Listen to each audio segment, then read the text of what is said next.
Hello दोस्तों। माँ तो माँ होती है। हेलो माँ, मैं राजू बोल रहा हूँ। कैसी हो माँ? मैं ठीक हूँ बेटे। ये बताओ तुम और बहू दोनों कैसे हो? हम दोनों ठीक है माँ। आपकी बहुत याद आती है।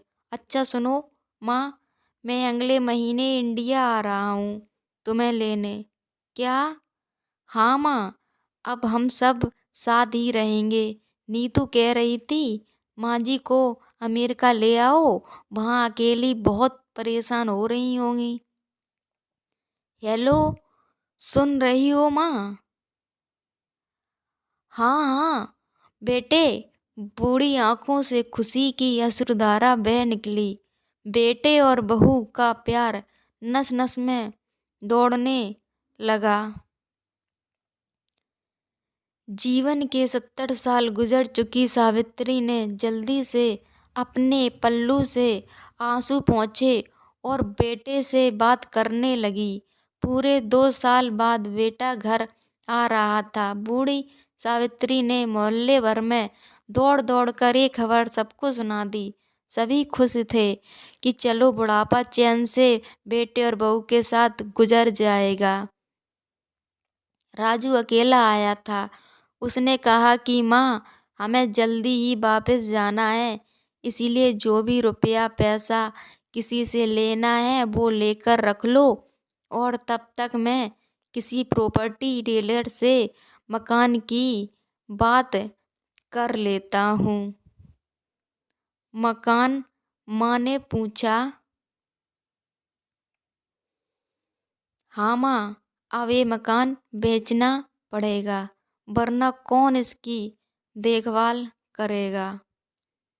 हम सब तो अब अमेरिका में ही रहेंगे। बूढ़ी आंखों ने मकान के कोने कोने को ऐसे निहारा जैसे किसी अबोध बच्चे को सहला रही हो।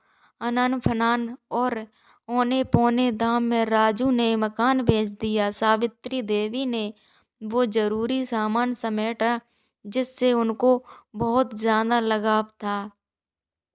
राजू टैक्सी मंगवा चुका था। एयरपोर्ट पहुंचकर राजू ने कहा, माँ तुम यहाँ बैठो, मैं अंदर जाकर सामान की जांच और बोर्डिंग और वीजा का काम निपटा लेता हूँ।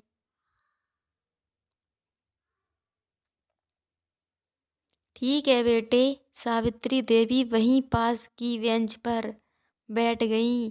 काफी समय बीत चुका था। बाहर बैठी सावित्री देवी बार बार उस दरवाजे की तरफ देख रही थी जिससे उन राजू गया था, लेकिन अभी तक बाहर नहीं आया। शायद अंदर बहुत भीड़ होगी सोचकर बूढ़ी आंखें फिर से टकटकी लगाए बैठी थी। अंधेरा हो चुका था। एयरपोर्ट के बाहर गमगमाहट कम हो चुकी थी। दोस्तों, माँ जी किस से मिलना है? एक कर्मचारी ने वृंदा से पूछा। दोस्तों, मेरा बेटा अंदर गया है टिकट लेने, वो मुझे अमेरिका लेकर जा रहा है। सावित्री देवी ने घबरा कर कहा, लेकिन अंदर तो कोई पैसेंजर नहीं है। अमेरिका जाने वाली फ्लाइट तो दोपहर में ही चली गई। क्या नाम था आपके बेटे का? कर्मचारी ने सवाल किया। राजू। सावित्री के चेहरे पे चिंता की लकीरें उभर आईं। दोस्तों, कर्मचारी अंदर गया और कुछ देर बाद बाहर आया। बोला, माँ जी, आपका बेटा राजू तो अमेरिका जाने वाली फ्लाइट से कब का जा चुका है। क्या? वृंदा की आंखों से आंसुओं का सैलाब फूट पड़ा। बूढ़ी माँ का रोम रोम कांप उठा। किसी तरह वापस घर पहुंचूं जो अब बिक चुका था। रात में घर के बाहर चबूतरे पर ही सो गई। सुबह हो तो दयालु मकान मालिक ने एक कमरा रहने को दे दिया।